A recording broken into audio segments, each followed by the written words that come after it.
নমস্কার। এসআইআর শুরু হলে কি ডকুমেন্টস লাগবে, কিভাবে ফর্ম ফিল আপ করবেন, এই সম্পর্কিত আমি অনেক ভিডিও বানিয়েছি।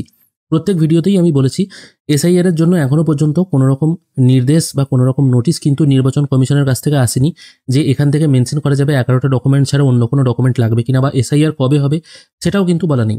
সবাই কিন্তু মোটামুটি একটা সম্ভাব্য তারিখ দিচ্ছে। তার থেকেও বড় কথা, নির্বাচন কমিশন 8ই অগস্ট রাজ্য সরকারকে একটি চিঠি দিয়েছিল যেখানে জানিয়েছিল পশ্চিমবঙ্গেও কিন্তু এসআইআর শুরু হতে চলেছে। কিন্তু রাজনৈতিক ঝামেলা চলার জন্য এখনো পর্যন্ত এই এসআইআর শুরু হয়নি।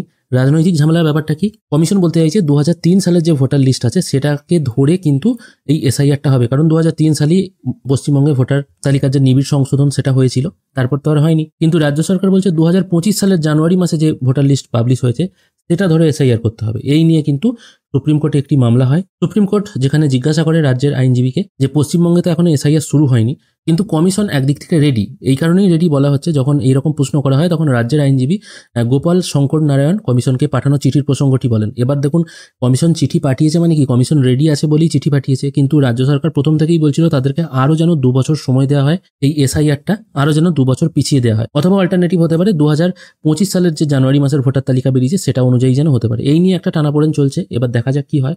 তবে মোটামুটি যেটুকু অনুমান করা যাচ্ছে, পুজোর আগে কিন্তু এসআইআর হচ্ছে না। মানে পুজো এখনো ধরে রাখুন কম বেশি 20 দিনের মতো দেরি আছে, 20-22 দিনের মতো দেরি আছে। সম্ভাব্য ভাইফোঁটার পর, এবার পুজোর পর তো কন্টিনিউ ছুটি থাকে, লক্ষ্মী পূজা থাকে, তারপর কালী পুজো, ভাইফোঁটা এগুলো থাকে। ভাইফোঁটার পর আর সেরকম কোনো বড় অনুষ্ঠান নেই। তারপর আছে জগদ্ধাত্রী পুজো। এবার জগদ্ধাত্রী পুজোটাও মোটামুটি সব জায়গায় হয় না, মোটামুটি ভাইফোঁটাটা হচ্ছে বড় অনুষ্ঠান। তারপরই হতে পারে এসআইআর। এটা কিন্তু নির্বাচন কমিশন সূত্রে খবর। তবে এখনো পর্যন্ত কোনো নোটিশ পাবলিশ হয়নি। নোটিশ পাবলিশ হলে অ্যাকচুয়াল ডেটটা আমরা জানতে পারবো।